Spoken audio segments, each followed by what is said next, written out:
జై శ్రీమన్నారాయణ. ఈరోజు ఈ వీడియోలో మనం భాగవత పురాణంలోని దశమ స్కందంలో కృష్ణుడు బలరాములకు నామకరణ సంస్కారము మరియు బాల్యలీలల ఘట్టం గురించి తెలుసుకుందాం. భాగవత పురాణంలో దశమ స్కందంలో నా ముందు వీడియోలు చూడాలంటే దయచేసి నా ఛానల్ని సబ్స్క్రైబ్ చేయండి. గోకులంలో నందుడు తన పుత్రునికి, వసుదేవుడు రోహిణీ పుత్రునికి నామకరణ సంస్కారం జరిపించుటకు యదువంశ గురువైన గర్గమహర్షిని ఆహ్వానించెను. గర్గమహర్షి నందుని గృహంలోకి రాగానే సకల మర్యాదలతో భక్తితో నందుడు స్వాగతమును పలికెను. గర్గమహర్షి నామకరణ సంస్కారంను గోప్యంగా గోశాలలో జరిపించెను. ఈ విషయము కంసునికి తెలిసిన ప్రమాదం సంభవించునన్న భావంతో కుటుంబ సభ్యుల మధ్య జరిపించెను. రోహిణీ పుత్రుడు అగుట వలన ఆ శిశువుకి రౌహిణేయుడు అని, మిక్కిలి బలశాలి కావున బలరాముడు అనే నామకరణం చేసెను. నందుని పుత్రుడు అయిన కన్నయ్య శ్యామవర్ణంలో ఉండడం వల్ల, లోక కళ్యాణం గురించి అవతరించడం వల్ల కృష్ణుడు అనే నామకరణం చేసి వారిద్దరిని ఆశీర్వదించి తన స్వస్థలంకు వెళ్ళిపోయెను.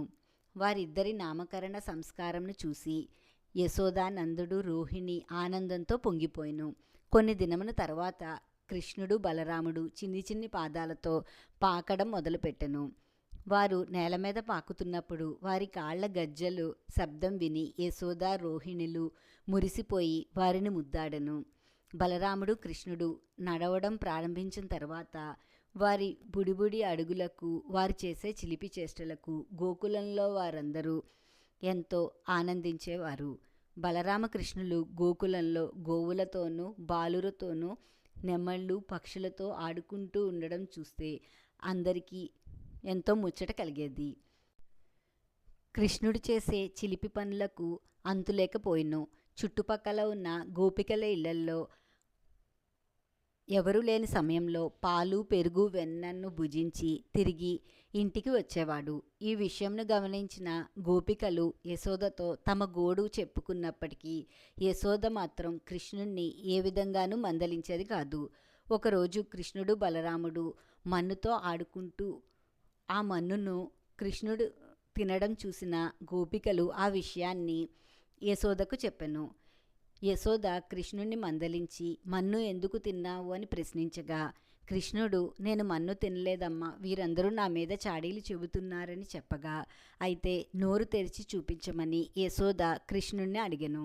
అప్పుడు కృష్ణుడు నోరు తెరిచి చూపించగా ఆ లీలామానుష విగ్రహుడు అయిన కృష్ణుడి నోట్లో అంతరిక్షము, పర్వతము, భూమి, సూర్యుడు, చంద్రుడు, జలము, ఆకాశము గోచరించెను.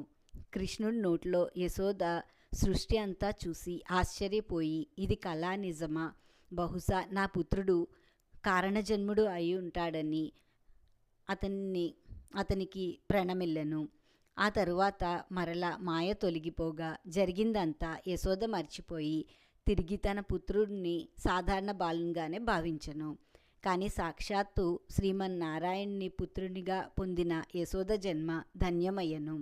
శ్రీకృష్ణ భగవానుడు తన సోదరుడు అయిన బలరామునితో తన మిత్రులతో చేసిన బాల్య లీలలను వినిన వారికి చదివిన వారికి కూడా కృష్ణుని అనుగ్రహం కలుగుతుందని భాగవత పురాణంలో తెలియచేయబడింది. ఈ వీడియో మీకు నచ్చితే దయచేసి నా వీడియోని షేర్ చేయండి, లైక్ చేయండి. ఇలాంటి మరిన్ని ఆధ్యాత్మిక వీడియోలు, భాగవత పురాణంలోని కథలు చూడాలంటే నా ఛానల్ని సబ్స్క్రైబ్ చేయండి. ఈశ్వరి గుడిమెట్ల. జై శ్రీమన్నారాయణ.